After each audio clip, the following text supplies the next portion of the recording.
दोस्तों मैं सुरेंद्र महरिया। दोस्तों पिछले वीडियो जो मैंने आपको अपनी बुक्स के बारे में बताया और आपको भी सजेस्ट किया कि इनमें से ये बुक्स आप ले सकते हो। तो अगर आपको अच्छी लगे तो आप बिल्कुल इन्हें पढ़ सकते हो। तो इनकी फ़ोटोज़ है मैं आपको टेलीग्राम ग्रुप पर सेंड कर दूंगा, वहाँ से आप इन्हें देख कर ले सकते हो।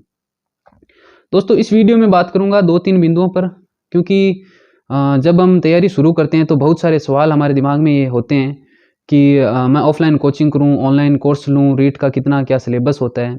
जब हम नए सिरे से शुरुआत करें उसकी बात कर रहा हूं। तो एक तो ऑनलाइन कोर्स, ऑफलाइन कोचिंग, दूसरा टाइम टेबल किस प्रकार मैनेज करें और सभी सब्जेक्ट को साथ में पढ़ें या अलग अलग पढ़ें। तो ये काफ़ी सारे सवाल होते हैं जो बिल्कुल हमारे दिमाग में आते हैं। मेरे साथ भी ऐसा हुआ था, मैंने भी कईयों से राय ली थी। तो मैं भी अपने एक्सपीरियंस आपको शेयर करूँगा ताकि इसमें आपको हेल्प हो सके। तो पहले सवाल की मैं बात करूं कि ऑनलाइन कोर्स या ऑफलाइन कोचिंग की, तो दोस्तों मैं बता दूं कि मैंने तो कोई ऑफलाइन कोचिंग वगैरह नहीं की, ना ही कहीं ट्राई किया।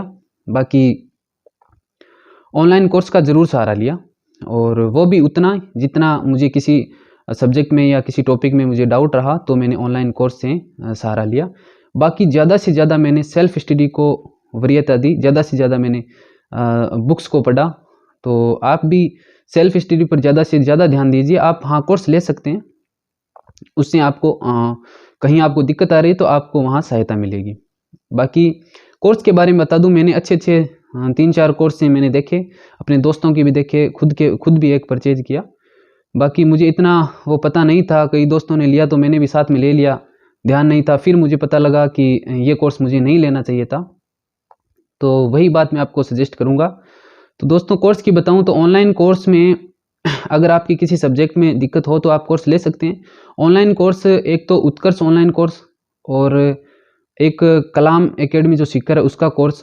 तो आप रीट के लिए बेफिक्र होकर इनमें से कोई भी कोर्स ले सकते हैं। दोस्तों एक बात बता दूं कि कोर्स अपने आप में, कोई भी कोर्स या कोचिंग पर्याप्त नहीं होती, आपको बुक्स तो पढ़नी ही पढ़नी पड़ेगी। तो आप इनको बस उतना ही अपने पास रखिए, उतना ही काम में लीजिए जितना कि आपको कहीं किसी सब्जेक्ट में डाउट हो, उतना ही यूज़ लीजिए। बाकी आप ज़्यादा से ज़्यादा बुक्स को पढ़िए और सेल्फ स्टडी पर ध्यान दीजिए। तो मैंने कोर्स आपको बता ही दिया ऑनलाइन कोर्स के बारे में। एक तो कलाम सीकर या फिर आप उत्कर्ष का ले सकते हैं, इसमें सभी फैकल्टीज़ अच्छी है। क्योंकि ये कोर्स अच्छे हैं तो ये मैंने आपको बताए हैं। मैंने इन कोर्स को देखा है, इनके वीडियोज़ भी देखे हैं। और रही दूसरा सवाल, ये ज़्यादातर हमारे होता है कि टाइम टेबल किस प्रकार मैनेज करें। तो एक तो मैं बता दूं, आप को भी पता है कि किसी का भी टाइम टेबल हमें फॉलो नहीं करना चाहिए, खुद का ही टाइम टेबल होना चाहिए। तो दोस्तों मैं अपना बताऊं कि मैंने 10th क्लास से भी अपना खुद का एक ही टाइम पीरियड रखा, टाइम टेबल रखा, और वो मेरा था मॉर्निंग में 4 से और नाइट को 10 PM तक। मैंने बस यही मेरा स्टडी टाइम पीरियड था, और रीट में भी यही रखा मैंने, किसी का भी टाइम टेबल फॉलो नहीं किया। तो आप भी अपने अनुसार टाइम टेबल बनाइए, किसी का भी टाइम टेबल फॉलो मत कीजिए। क्योंकि 80 से 90% जो होते हैं छात्र वो रात में स्टडी करते हैं, लेकिन मैंने तो कभी की नहीं क्योंकि होती भी नहीं थी। तो इसलिए मेरा टाइम पीरियड यही था, मॉर्निंग में 4 से नाइट को 10 बजे तक। तो आप अपने अनुसार टाइम टेबल बनाइए और प्रत्येक सब्जेक्ट को बराबर टाइम दीजिए। ये नहीं कि एक सब्जेक्ट पढ़ लिया और एक को टाइम दिया ही नहीं। और एक तो सवाल ये रहता है कि सभी सब्जेक्ट साथ में पढ़ें या फिर अलग अलग पढ़ें। तो मैं तो आपको यही सजेस्ट करूँगा कि आप सभी सब्जेक्ट साथ में पढ़ें और प्रत्येक सब्जेक्ट को बराबर टाइम दें। हाँ ऐसा होता है कि हमारा अगर साइको अच्छा है तो हम उसको थोड़ा सा टाइम कम देकर, अगर मैथ कमज़ोर है तो उसको ज़्यादा दे दें, तो ये आपके लिए बेटर रहेगा। बाकी आप ऑल 500 सब्जेक्ट को बराबर रेगुलर प्रतिदिन टाइम दीजिए, किसी को भी कम मत समझिए, और शिक्षण विधि को खास कर भी उसे तो बिल्कुल भी कम मत समझना। तो आप सभी को बराबर टाइम दीजिए।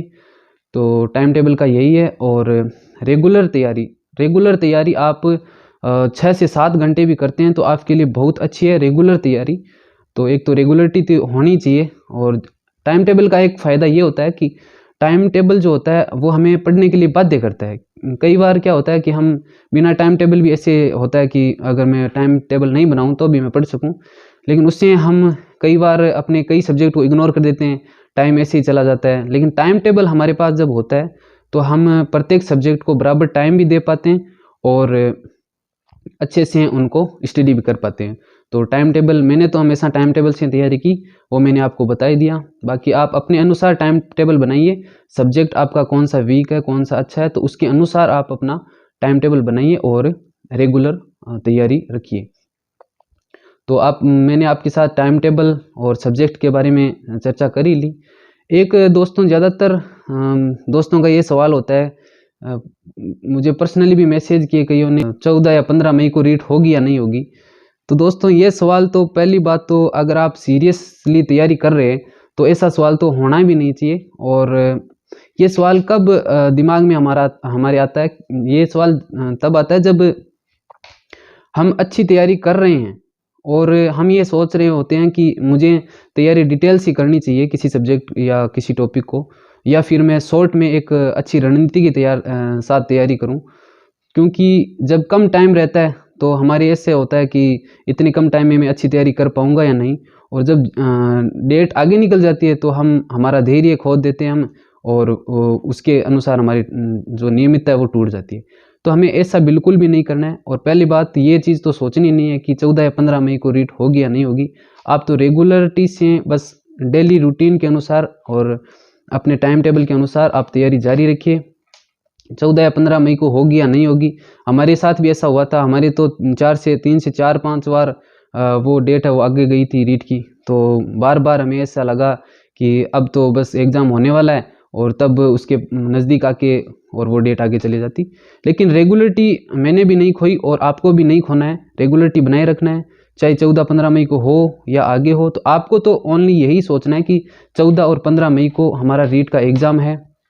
और एक दिमाग में ये भी रहता है कि अभी चर्चाएं चल रही है कि एक एग्ज़ाम होगा या 2, तो उसका भी अभी कोई ऐसा है नहीं कि ऑफिशियल नोटिफिकेशन आ गया कि 2 एग्ज़ाम होंगे। अभी तक तो हमें एक ही एग्ज़ाम मानकर इसकी तैयारी करनी चाहिए। और ज़्यादा कोई सिलेबस में, अगर 2 होंगे तो भी कोई सिलेबस में अंतर नहीं आएगा। तो आप बस 14-15 मई आप अपना महीना एक टारगेट बना लीजिए और रेगुलर तैयारी रखिए, कंटिन्यू रखिए, और अपना टाइम टेबल फॉलो कीजिए डेली रूटीन के अनुसार। दोस्तों, इसके अलावा आपकी कोई भी क्वेरीज हो, चाहे किसी सब्जेक्ट से संबंधित या तैयारी से संबंधित या किसी भी प्रकार की कोई भी डाउट हो आपके, तो आप नीचे कमेंट कर देना। मैं नेक्स्ट वीडियोज़ में आपको रिप्लाई देने की कोशिश करूँगा। और बिल्कुल आप रेगुलर तरीके से बने रहिए, रेगुलर अपनी स्टडी जारी रखिए। कोई भी द्वंद्व आपको दिमाग में नहीं रखना है कि एग्ज़ाम कब होगा कब नहीं होगा, 1 होंगे 2 होंगे।